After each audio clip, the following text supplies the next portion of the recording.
15 апрелде Бишкектеги номер 31 мектепте 14 жаштагы кыз каза болду. Ленин райондук милициясы билдиргендей 7-класстын окуучулары арасында жаңжал чыгып, кызды классташы чаап жиберген. Окуучу кыз эс учун жоготуп тез жардам чакырылган, бирок медиктер келген учурда кыздын каза болгону аныкталган. Медиахаб окуя болгон номер 31 орто мектепке барганда кароолчусу киргизбей мектептин эшигин жаап алды. Жок, костаңыз чалгыла.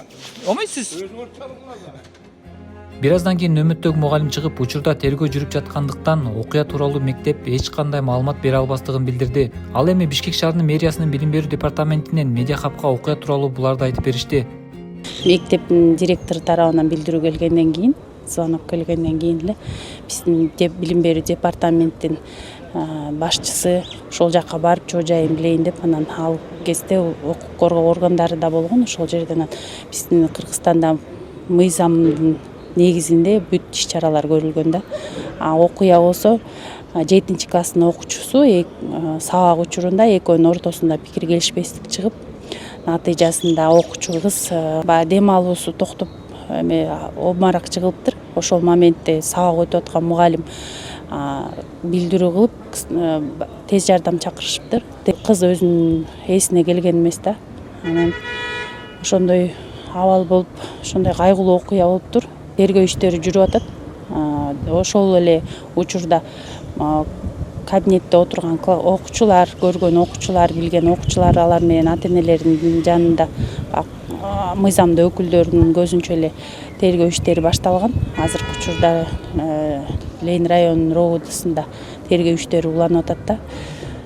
Эми азыр расмий мындай укуктук баа берилгенчекти мындай болуптур, тиңдей болуптур деп коомчулукту дүрбөлөңгө салыштында туура эмес деп ойлойм. Себеби окуучулар дагы баягы стресс алышты да. Окуучулар эмес, ошо мектеп жамааты деле стресс алып турат. Бул кырсык болупчу. Комиссия түзүлө элек, себеби азыр тергөө иштери жүрүп атат. Комиссия тергөө иштеринен кийин укуктук баа берилгенден кийин анан ал жерге бизге моундай кылгыла, тиңдей кылгыла деген көрсөтмөлөр болот да. Ошодон кийин анан комиссия түзүлүп эме болот. Негизи жалпысынан жана айтып өткөндөй жетекчилик барып, чоо жайын билип, ошол жерде ата-энеси чакырылып, дароо эле ата-энеси чакырылган, кыздын дагы, баланын дагы ошол жерден сүйлөшүп, эмне болду, кандай болду, мугалим менен да сүйлөшүүлөр болуп, ушундай болду да, чоо жайын билиш үчүнчү.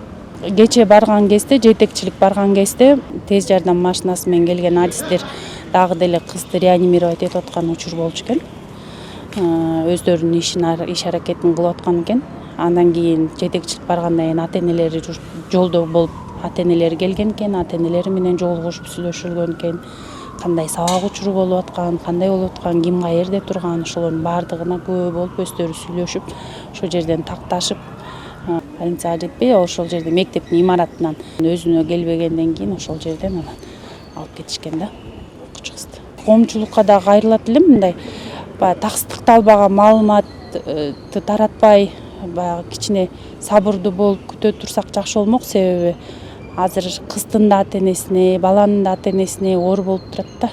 Мектеп жамаатына деле эч бир мугалим мен сабак өтүп аткан учурда ушундай кайгылуу окуя болуп кетсин деп каалабайт да.